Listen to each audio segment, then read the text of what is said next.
اعوذ باللہ من الشیطان الرجیم بسم اللہ الرحمن الرحیم۔ آج ماشاءاللہ ہمارا لیکچر نمبر 7 ہے اور آیت نمبر 35 to 40 یہ آج بیان ہوں گی، اور انشاءاللہ ساتھ ہی ساتھ اس کی مختصر تفسیر بیان ہوگی۔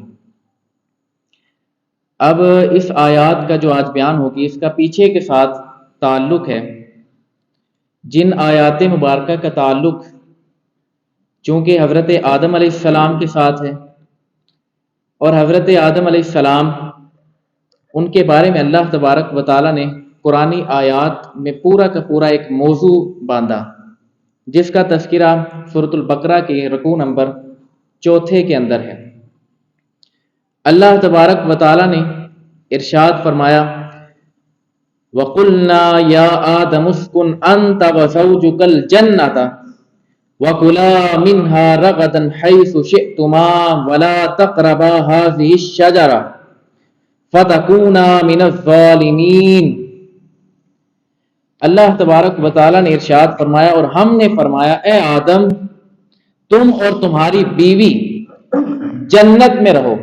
بغیر روک ٹوک کے، جہاں تمہارا جی چاہے کھاؤ، البتہ اس درخت، ایک درخت کی طرف، اس درخت کے قریب نہ جانا ورنہ حد سے بڑھنے والوں میں شامل ہو جاؤ گے۔ اب اللہ تبارک و تعالیٰ نے اس آیت مبارکہ کے اندر ارشاد فرمایا کہ آدم علیہ السلام، اب اس کا چونکہ پس منظر یہ ہے کہ حضرت آدم علیہ السلام آرام فرما رہے تھے، تو اچانک آرام فرماتے فرماتے حضرت آدم علیہ السلام کی پشت سے اللہ تبارک و تعالیٰ نے حضرت بی بی حوا، حضرت اماں حوا رضی اللہ تعالی عنہا کو پیدا کیا۔ اب جب وہ اٹھے بیدار ہوئے تو انہوں نے سامنے دیکھا کہ حضرت اماں حوا علیہ السلام موجود ہیں، تو پوچھا کہ یہ کہاں سے آئے ہو، یہ کس کام کے لیے آئی ہیں؟ تو کہا کہ یہ اس صورت میں ہے کہ یہ مرد کے لیے، یعنی آپ کے لیے، آدم علیہ السلام سے کہا کہ آپ کے لیے یہ سکون کا باعث ہے۔ تو یہاں سے یعنی کہ ابتدا ہوئی۔ جتنی بھی عورتیں ہیں، شرعی مسئلہ یہی ہے، اس کا مستند ترین اگر کوئی حاکم ہے تو وہ مرد ہے۔ الرجال قوامون علی النساء، مرد حاکم ہے عورتوں پر۔ اس کے بعد فرمایا کہ حضرت آدم علیہ السلام اور ان کی بیوی کو جب جنت میں داخل کر دیا تو داخل کرنے کے بعد بغیر روک ٹوک کے جدھر سے دل کرے ادھر سے کھائیں، کوئی کئی چیز سے روکا نہیں، لیکن ایک درخت سے روکا، کہا کہ اس کے پاس نہیں جانا۔ اس کے بارے میں متعدد قول ہیں، لیکن جو سب سے زیادہ قوی قول ہے وہ یہ ہے کہ یہ گندم کا درخت تھا، یعنی گندم کا دانہ آپ نے نہیں کھانا، اس کے علاوہ جو دل کرتا ہے وہ آپ جنت سے کھائیں۔ لیکن اب اس کا پس منظر بھی اس طرح کہ ایک شیطان، چونکہ اب اس نے تکبر کیا تھا کہ چونکہ میں آگ سے بنا ہوں اور حضرت آدم علیہ السلام وہ مٹی سے بنے ہیں، تو لہٰذا میں افضل ہوں، اور میں نے ان کا ایک اپنا پورا کا پورا لقب تھا فرشتے شیطان کا، وہ لقب یہ تھا تعلم الملکوت، یعنی جتنے بھی فرشتے ہیں ان تمام کا پڑھانے والا تھا، تمام کا استاد تھا، تو معلم تھا۔ تو اب یہ معلم ہونے کے ساتھ اس نے یہ دعویٰ کیا کہ میں تو سب سے افضل ہوں، لہٰذا میں نے کوئی جگہ بھی نہیں چھوڑی کہ جہاں پہ سجدہ نہ کیا ہو میں نے، تو لہٰذا میں افضل ہوا۔ تو حضرت آدم علیہ السلام کے ساتھ جب یہ مقدمہ رکھا تو اللہ تبارک و تعالیٰ نے دھتکار دیا، کہا کہ تو انکار کرنے والوں میں ہو گیا، تو نے تکبر کیا، تو یہاں سے نکل جا۔ اب وہ اس چیز کی آڑ میں بیٹھا تھا کہ حضرت آدم علیہ السلام کو میں نے کسی نہ کسی طرح نافرمانی میں مبتلا کرنا ہے۔ اب یہ پوری کی پوری طاق لگا کے بیٹھا تھا۔ حضرت آدم علیہ السلام کو اللہ تبارک و تعالیٰ نے جنت میں داخلہ عطا فرمایا،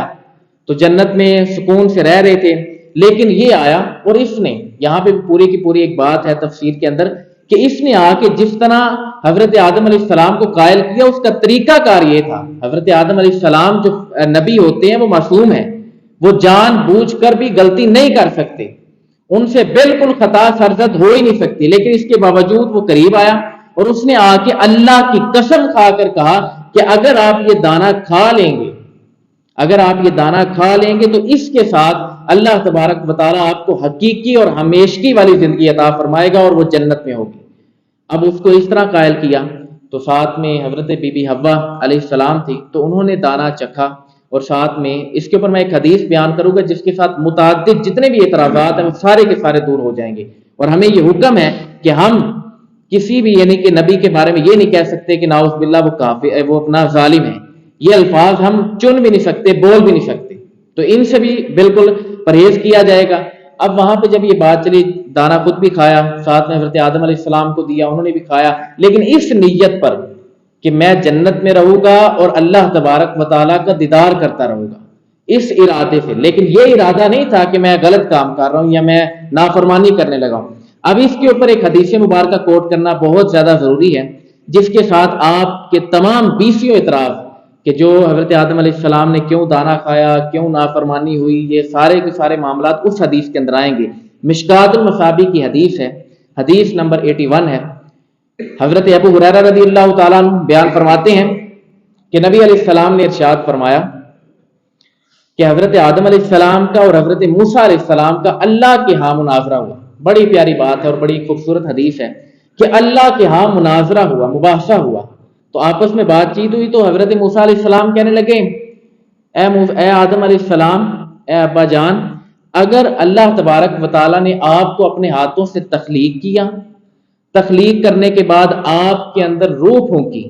روح پھونکنے کے بعد اللہ تبارک و تعالیٰ نے آپ کو جنت میں داخلہ عطا فرمایا، تمام کے تمام فرشتوں نے آپ کو سجدہ کیا، اس کے بعد آپ نے وہ دانا کھا لیا، یعنی کہ خطا کی، خطا اجتہادی جو ہمارا موقف ہے اس کے اوپر، تو آپ نے وہ خطا کی. خطا کرنے کے ساتھ اللہ تبارک و تعالیٰ نے تمام کی تمام جو آپ کی پشت میں اولاد آنی تھی وہ ساری کی ساری دنیا کے اندر آ گئی. اور میں نے پہلے بتایا کہ یہ اعتراض ہوتا ہے کہ یار حضرت آدم علیہ السلام اگر یہ والا معاملہ نہ کرتے، وہ دانا نہ کھاتے، تو آج ہم جنت میں ہوتے. آپ کی اس حدیث کے ساتھ بیسیوں اعتراض ختم ہو جائیں گے انشاءاللہ. وہ حدیث آگے حضرت آدم علیہ السلام نے پتہ کیا فرمایا؟ آدم علیہ السلام کہنے لگے اے موسیٰ علیہ السلام، اللہ تبارک و تعالیٰ نے آپ کو رسالت عطا فرمائی اور آپ کو تختی عطا فرمائی جس کے اندر ہر چیز کا بیان تھا. اور آپ مجھے یہ بتائیں، یہ دیکھیں کس طرح بات کرنے کا انداز ہے، باپ پھر باپ ہی ہوتا ہے، والد والد ہی ہوتا ہے. انداز دیکھیں، حضرت آدم علیہ السلام کہنے لگے اے موسیٰ مجھے یہ بتائیں، میرے یہ جو کام کی خبر ہے، اس کام سے کتنی دیر پہلے جو آپ کے اوپر اللہ تبارک و تعالیٰ نے کتاب نازل فرمائی تورات، وہ کتنی دیر پہلے میرے اس فعل کرنے سے پہلے نازل ہوئی تھی، مجھے یہ بتائیں. تو حضرت موسیٰ علیہ السلام کہنے لگے 40 سال پہلے اللہ تبارک و تعالیٰ نے آپ کے اس عمل کے، یعنی آپ کی تخلیق بھی نہیں ہوئی تھی، آپ کی تخلیق سے 40 سال پہلے اللہ تبارک و تعالیٰ نے تورات لکھ دی تھی. تو وہ حضرت آدم علیہ السلام نے آگے سے پتہ کس طرح مقدمہ لڑا، کس طرح مناظرہ جیتا. حضرت آدم علیہ السلام فرمانے لگے اے موسیٰ مجھے یہ بتاؤ، جب وہ 40 سال پہلے لکھ دی تھی تو کیا آپ نے یہ والا قصہ اپنی تورات کتاب کے اندر نہیں پڑھا؟ کیا اس تورات کتاب کے اندر نہیں لکھا؟ حضرت موسیٰ علیہ السلام کہنے لگے اے ابا جان، اے آدم علیہ السلام، لکھا ہوا ہے. تو آگے سے حضرت آدم علیہ السلام کہنے لگے پھر آپ اس چیز پر مجھے کس طرح ملامت کر سکتے ہیں، اور آپ کس طرح کہہ سکتے ہیں کہ اگر میں وہ دانا نہ کھاتا تو آج ہم دنیا کے اندر نہ ہوتے؟ آپ کس طرح کہہ سکتے ہیں جبکہ میرے پیدا ہونے سے 40 سال پہلے اللہ تبارک و تعالیٰ نے یہ کام لکھ دیا تھا کہ یہ کام ہوگا. تو لہٰذا اب سارے جتنے بھی اعتراضات تھے حضرت آدم علیہ السلام پر آتے تھے، پہلی تو بات ہے مسلمان کا حق ہے کہ وہ اس معاملے کے اندر اعتراض کرے نہ، لیکن اب اگر کوئی کرتا بھی ہے، کوئی کافر بھی، تو یہ صحیح ترین حدیث جو مشکات المصابیح کے اندر موجود ہے، مسلم شریف کے اس کے اندر الفاظ موجود ہیں، تو وہ ہم نے کوٹ کر دی ہے. تو اس کے بعد اللہ تبارک و تعالیٰ اور ساتھ ہی ساتھ المستدرک للحاکم کی حدیث بہت ہی خوبصورت وہ ملتی ہے. نبی علیہ السلام کے بارے میں یہ شان و عظمت کے اوپر دلالت بھی کرتی ہے. حضرت آدم علیہ السلام کو جب اللہ تبارک و تعالیٰ نے معاف کیا، یعنی کہ درگزر کر دیا معاملہ، تو وہ آیت آگے آ رہی ہے فَتَلَقَّىٰ آدَمُ مِن رَبِّهِ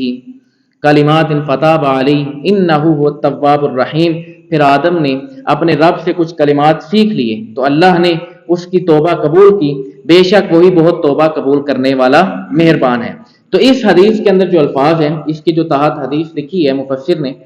حضرت عمر ابن خطاب سے روایت ہے، فرماتے ہیں نبی علیہ السلام جب حضرت آدم علیہ السلام سے اجتہادی خطا ہوئی تو عرصہ دراز تک آپ اللہ کے حضور معذرت کرتے رہے، بارگاہ الہی میں عرض کرتے رہے، اور وہ معذرت کا طریقہ پتہ کیا تھا؟ وہ اپنی درگزر لینے کا طریقہ کیا تھا؟ وہ المستدرک للحاکم کے اندر الفاظ ملتے ہیں کہ نبی علیہ السلام کا صدقہ دے کے حضرت آدم علیہ السلام نے معافی مانگی اور کہا یا رب العالمین نبی علیہ السلام کا صدقہ فرما کے میرے اس خطا کو مجھ سے دور فرما دے۔ تو اللہ تبارک و تعالیٰ نے آگے سے پوچھا ہے آدم تجھے کس طرح پتہ لگا کہ محمد صلی اللہ علیہ وآلہ وسلم موجود ہیں؟ تو اللہ تبارک و تعالیٰ نے جب یہ پوچھا تو حضرت آدم علیہ السلام کہنے لگے جس وقت تو نے میرے اندر روح پھونکی تھی، میں نے جب نگاہ اوپر کی تھی تو سامنے کلمہ شہادت لکھا تھا لا الہ الا اللہ محمد الرسول اللہ صلی اللہ علیہ وآلہ وسلم۔ تو اللہ تبارک و تعالیٰ نے فرمایا تجھے اپنے پیارے حبیب صلی اللہ علیہ وآلہ وسلم کا صدقہ تجھے معاف کر دیا، اور ساتھ ہی ساتھ فرمایا کہ اگر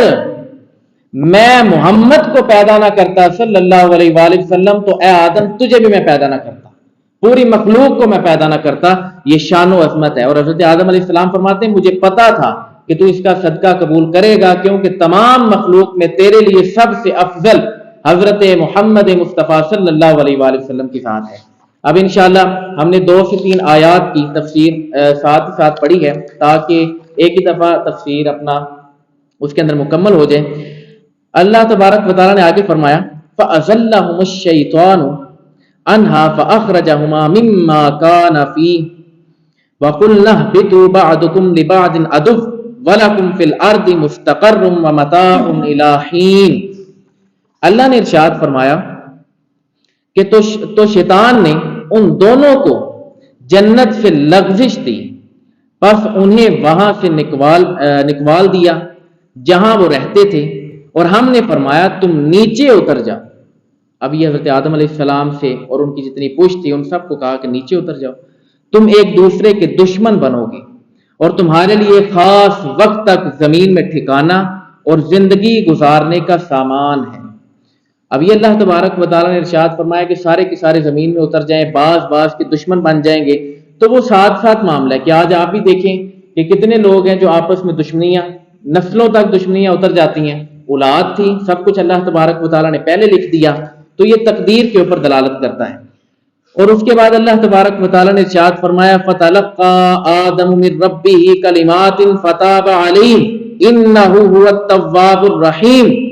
پھر آدم علیہ السلام نے اپنے رب سے کچھ کلمات سیکھ لیے تو اللہ نے اس کی توبہ قبول کی، بے شک وہی بہت توبہ قبول کرنے والا بڑا مہربان ہے۔ جب اللہ تبارک و تعالیٰ کی طرف توبہ کی نسبت کی جائے تو وہاں پہ توبہ سے مراد رحمت ہوتی ہے۔ جب اللہ تبارک و تعالیٰ کسی کو معاف کرتا ہے، کسی کو توبہ اس کی قبول کر لیتا ہے، تو گویا اللہ تبارک و تعالیٰ نے اس بندے پر اپنی رحمتوں کی بارش کی ہے۔ تو یہ اللہ تبارک و تعالیٰ نے، اور وہ کلمات کون سے تھے جو اللہ تبارک و تعالیٰ نے حضرت آدم علیہ السلام کو سکھائے تھے؟ وہ کلمات ربنا ظلمنا انفسنا وان لم تغفر لنا وترحمنا لنکونن من الخاسرین۔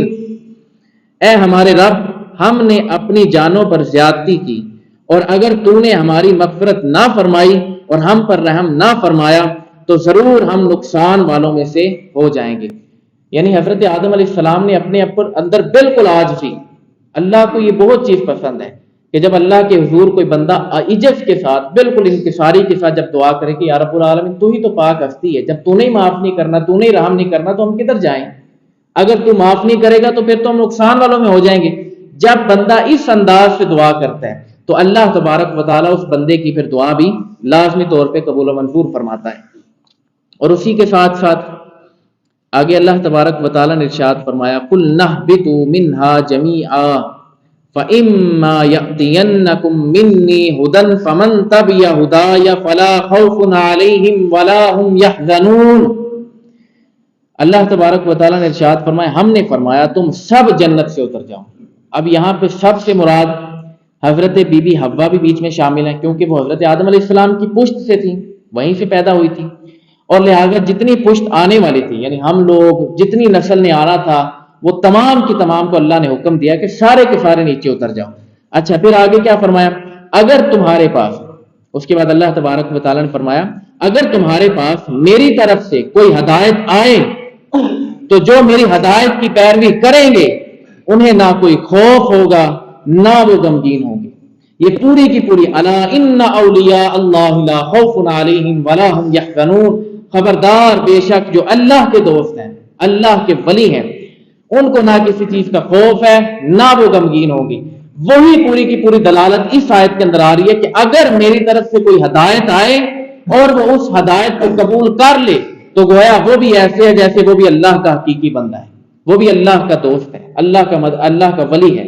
تو لہٰذا اب وہ آگے فرمایا کہ وہ ہدایت کیا ہے، وہ میں آپ کو بتاتا ہوں، اسی آیت کے آگے ہے والذین کفروا وکذبوا بآیاتنا اولئک اصحاب النار ہم فیہا خالدون۔ اللہ نے فرمایا اور وہ جو کفر کریں گے اور میری آیتوں کو جھٹلائیں گے وہ دوزخ والے ہوں گے اور وہ ہمیشہ اس میں رہیں گے۔ اب وہ ہدایت کیا تھی وہ میں آپ کو بتاتا ہوں، جس کے ساتھ ہمیں ولایت کے مکمل اوصاف ملتے ہیں۔ وہ مکمل ہدایت یہ قرآن مجید ہے۔ اس قرآن مجید کی طرز پہ جو چلے وہ گویا ایسے ہے جیسے اس کے اوپر ولایت کی جو شان تھی جو اللہ تبارک و تعالیٰ نے اپنے خاص بندوں کے لیے رکھی ہے کہ نہ اس کو کسی چیز کا خوف ہوگا نہ وہ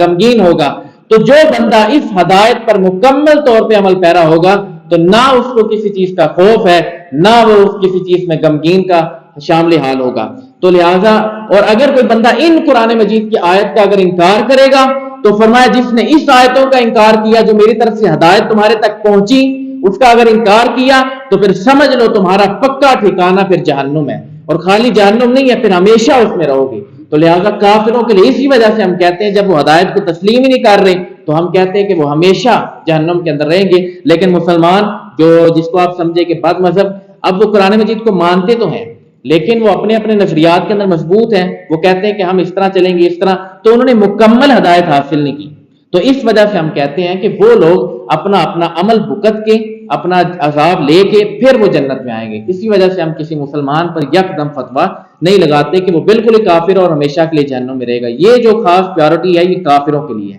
کہ وہ ہمیشہ جہنم کے اندر اور ہمیشہ آگ کے اندر رہیں گے۔ اس کے بعد آج کے موضوع کی آخری آیت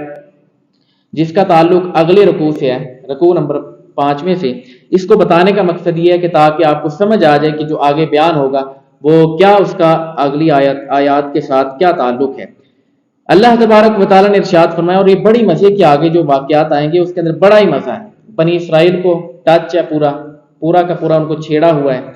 یا بنی اسرائیل اذکروا نعمتی التی انعمت علیکم وَأَوْفُوا بِعَهْدِي أُوفِ بِعَهْدِكُمْ وَإِيَّايَ فَارْهَبُونَ۔ اللہ تبارک و تعالیٰ نے ارشاد فرمایا، اے یعقوب کی اولاد یعنی بنی اسرائیل، یاد کرو میرا وہ احسان جو میں نے تم پر کیا اور میرا عہد پورا کرو، میں تمہارا عہد پورا کروں گا، اور میں بتاتا ہوں کون سا عہد ہے، اور صرف مجھ سے ڈرو۔ اب اس آیات سے لے کر یعنی آیت نمبر 40 سے لے کر 150 آیت نمبر تک، آیت نمبر 40 سے لے کر 150 تک اللہ تبارک و تعالیٰ نے بنی اسرائیل کی عزت، شہرت، عروج، زوال، جزا، سزا، ان ساری چیزوں کا تذکرہ کیا ہے، اور یہ ساری کی ساری آیات آہستہ آہستہ ساتھ ساتھ چلیں گی اور جو ساتھ ساتھ آئیں گی۔ لیکن اس آیات میں جو فرمایا کہ یاد کرو میرا وہ احسان اور فرمایا کہ تم میرے عہد کو پورا کرو، اب وہ وعدہ کیا ہے؟ تو وہ فرمایا وعدہ میرا یہ ہے کہ اس وعدے سے مراد یہ ہے کہ جب اس کائنات کے اندر میرے حبیب مصطفیٰ صلی اللہ علیہ وآلہ وسلم آ جائیں، یہ یہودیوں کو پورا کا پورا مخاطب تھا کیونکہ یہودیوں نے حسد کی بنیاد پر نبی علیہ السلام کا انکار کیا، تو ان کی طرف مخاطب کر کے کہا کہ جب نبی علیہ السلام آ جائیں تو تم ان پر ایمان لے کے آنا۔ یہ وعدہ اللہ تبارک و تعالیٰ نے یہودیوں سے لیا تھا، یعقوب کی اولاد سے لیا اور بنی اسرائیل سے لیا، کہا یہ وعدہ تم سے لیا، اور جو میں نے تم سے وعدہ کیا تھا کہ اگر تم لوگ یہ والا کام کرو گے کہ جب رسول اللہ کی ذات دنیا کے اندر تشریف آوری فرما لے تم ان پر ایمان لے آؤ، تو جو میں نے تم سے وعدہ کیا تھا وہ یہ تھا کہ تم ان پر مکمل طور پہ ایمان لے کے آؤ اور میں تمہیں جنت میں اعلیٰ مقام عطا فرماؤں گا۔ یہ مکمل طور پہ کہ جب نبی علیہ السلام پر ایمان لیا یہودی اور ان پر مکمل اسلام قبول کر لیا تو اس کے بعد اللہ تبارک و تعالیٰ ان کو یہ اجر دے گا کیونکہ انہوں نے پچھلے نبی پر بھی مکمل ایمان رکھنا ہے، اور جب ایک نئی شریعت آئی ہے تو پھر اس شریعت کو چھوڑ کے اس میں آنا واقعی میں مشکل تھا، لیکن وہ اپنے بیٹوں سے زیادہ، اپنے باپوں سے زیادہ بہترین طریقے سے نبی علیہ السلام کو جانتے تھے، ان کی ایک ایک نشانی کا ان کو پتا تھا، کہ یہ کہتے ہیں کہ ہم اپنے بیٹوں سے زیادہ نبی علیہ السلام کو پہچانتے ہیں، لیکن اس کے باوجود حسد کی بنیاد پر، بغض کی بنیاد پر ایمان نہیں لاتے تھے۔ تو کہا اگر تم ایمان لے کے آؤ گے تم اپنا وعدہ پورا کرو، اور میں پھر یہ وعدہ کرتا ہوں کہ تمہیں جنت عطا فرماؤں گا۔ تو لہٰذا ان چیزوں پر اور ڈرنے کا پھر حکم دیا کہ ڈرنا اگر کسی سے ہے تو مجھ سے ڈرو، میرے سوا اور کسی سے نہ ڈرنا۔ تو لہٰذا آج کا جو ہمارا ٹاپک تھا وہ حضرت آدم علیہ السلام کے تحت جتنی آیات تھیں ان کے اعتراض کے اوپر ایک ہی حدیث بیان کی، تاکہ مکمل طور پہ تمام اعتراضات ختم ہو جائیں، اور ساتھ ہی ساتھ آگے بھی یہ ٹوٹل 7 صورتوں کے اندر حضرت آدم علیہ السلام اور ابلیس کا تذکرہ آئے گا۔ تو ایک چند اعتراضات میں نے ایک حدیث کے اندر کوٹ کر دیے، جب آگے آئیں گے تو ساتھ ساتھ انشاءاللہ ان پر اعتراضات جتنے ہوں گے وہ سارے کے سارے، یعنی کہ کافروں کی جانب سے یا ہمارے یہاں پہ جو معاملات چلتے ہیں، لوگ بیٹھے بیٹھے اعتراض کرنا شروع کر دیتے ہیں، وہ سارے کے سارے انشاءاللہ ساتھ ساتھ دیتے جائیں گے۔ اللہ تبارک و تعالی ہمیں عمل کرنے کی توفیق عطا فرمائے۔ وما علینا الا البلاغ المبین۔